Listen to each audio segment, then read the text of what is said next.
মিষ্টির দোকানের মতো মিষ্টি দই বা লাল দই বাড়িতে কিভাবে বানাবেন, তাও আবার স্টিলের টিফিন বক্সে বা যে কোনো পাত্রে, সেই রেসিপিটাই শেয়ার করব। খেতে এতটাই ভালো হবে যে বাজার থেকে দই কিনে খেতে ভুলেই যাবেন। তো হ্যালো বন্ধুরা, আমি শুভ্রা রান্নাঘরে পরিবার চ্যানেলে আপনাদের স্বাগত জানাই। চলুন তবে রেসিপিটা দেখে নেওয়া যাক।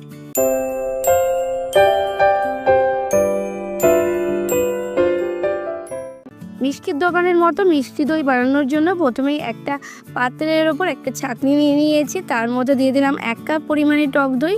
টক দইটাকে এইভাবে রেখে দেবো যাতে টক দইয়ের এক্সট্রা জলটা ঝরে যায়। আর এদিকে একটা পাত্রে আমি নিয়ে নিচ্ছি মেজারিং কাপের 1/2 কাপ পরিমাণে গুঁড়ো দুধ, আর নিয়ে নিচ্ছি মেজারিং কাপের 2 কাপ পরিমাণে লিকুইড দুধ।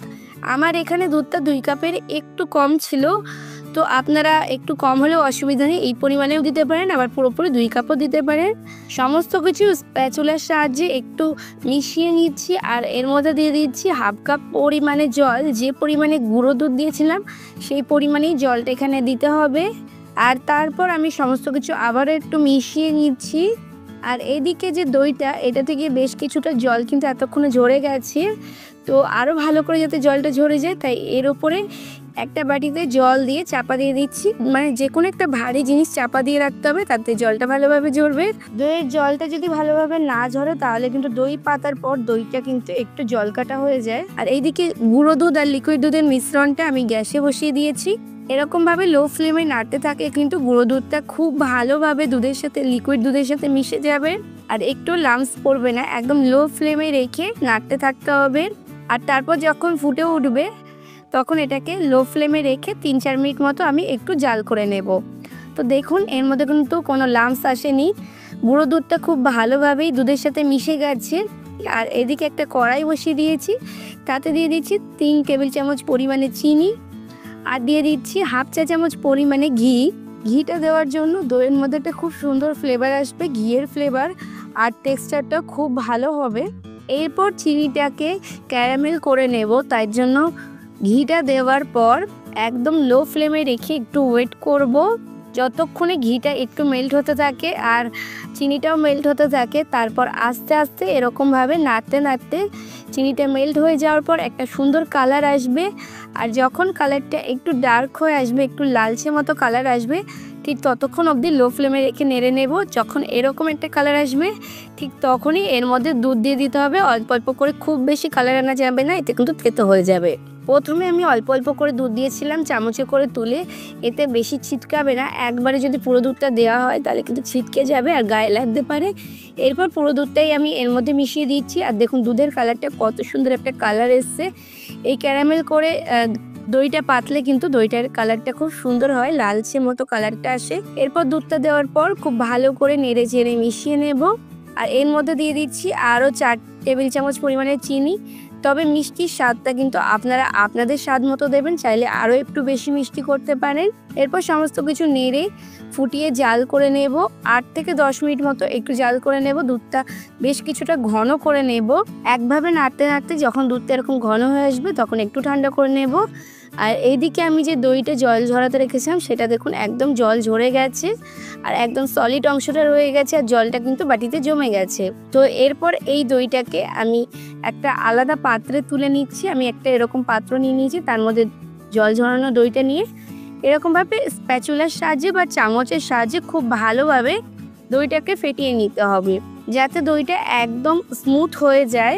তো আমি এখানে দইটাকে 3-4 মিনিট মতো একটু ভালো করে ফেটিয়ে নিয়েছি, আর দইটা কিন্তু একদম স্মুথ হয়ে গেছে। এরপর এটাকে সরিয়ে রাখবো। আর এতক্ষণে আমার দুধটাও কিন্তু বেশ কিছুটা ঠান্ডা হয়ে গেছে। তো আমি দেখিয়ে দিচ্ছি, এটা আঙুল দিলে এরকমভাবে আঙুল রাখা যাবে, ঠিক এতটা ঠান্ডা করতে হবে, কিন্তু উষ্ণ গরম কিন্তু থাকবে। এরপর দুধের গায়ে যেটুকু মালাই জমেছিল সেটাও মিশিয়ে নিলাম, আর ওই যে ফেটানো দইটা, টক দইটা, সেটা পুরোটাই আমি এর মধ্যে দিয়ে দিচ্ছি। আর এই দইটা দেওয়ার পর স্প্যাচুলা দিয়ে ভালো করে ফেটিয়ে ফেটিয়ে মেশাতে হবে যাতে একটু গুটি গুটি না আসে। খুব ভালো করে স্মুথভাবে মেশাতে হবে, মেশানোটা কিন্তু খুব ইম্পর্টেন্ট। ভালো করে মেশানো হলেই দইটা খুব ভালো স্মুথ হবে। আর এরকমভাবে একটু ফেনা উঠবে যাতে দইটাও পরে বানানোর পর এরকম বেশ দানাদার হয়। তো দেখুন ফিটিয়ে নিয়েছি ভালো করে। এরপর একটা টিফিন বক্স নিয়ে নিয়েছি, তার মধ্যে ওই যে কড়াইতে দুধের মিশ্রণটা তৈরি করে রেখেছিলাম সেটা ঢেলে দিলাম। আর পুরো মিশ্রণটাই কিন্তু এই টিফিন বক্সে আমি ঢেলে দেব। তো মিষ্টি দই বানানোর জন্য মিশ্রণটা কিন্তু একদম পারফেক্টভাবে আমাদের তৈরি হয়ে গেছে।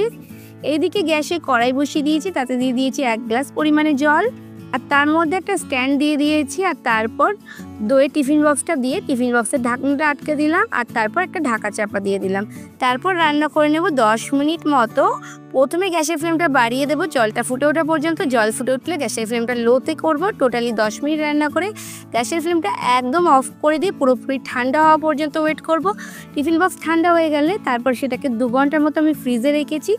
তারপর ফ্রিজ থেকে বার করে আপনাদের দেখাচ্ছি। যেহেতু দইটা ঠান্ডা খেতে ভালো লাগে তাই আমি ফ্রিজে রেখেছিলাম। আর কত সুন্দর পারফেক্টভাবে দইটা বসেছে দেখলে বুঝতেই পারছেন, একদম কাটা কাটাভাবে উঠছে। আর দইটা দেখে যতটা সুন্দর লাগছে খেতে কিন্তু তার থেকে অনেক বেশি টেস্টি হয়। আপনারা অবশ্যই এভাবে একবার বাড়িতে দই বানিয়ে দেখবেন, বারবার বাড়িতে বানাতে ইচ্ছা করবে, দোকানের কেনা দই খেতে ভুলেই যাবেন, এতটা টেস্টি হয় এই দইটা। আর আমার আজকের এই দইয়ের রেসিপিটা কেমন লাগলো অবশ্যই কমেন্টস করে জানাবেন। ভালো লাগলে লাইক শেয়ার করে অন্যদের দেখার সুযোগ করে দেবেন। আর যদি আমার চ্যানেলটাকে এখনও সাবস্ক্রাইব না করে থাকেন তাহলে তাড়াতাড়ি সাবস্ক্রাইব করে বরাবরের মতো চ্যানেলের পাশে থাকবেন, যাতে পরবর্তীতে আমি যখন আরও কোনো ভালো রেসিপির ভিডিও আপলোড করব সবার আগে আপনাদের ফোনে নোটিফিকেশান পৌঁছে যায়। আজকে এই পর্যন্তই, আবার আসবো অন্য কোনো দিন অন্য কোনো রেসিপি নিয়ে। ততক্ষণ ভালো থাকবেন, সুস্থ থাকবেন।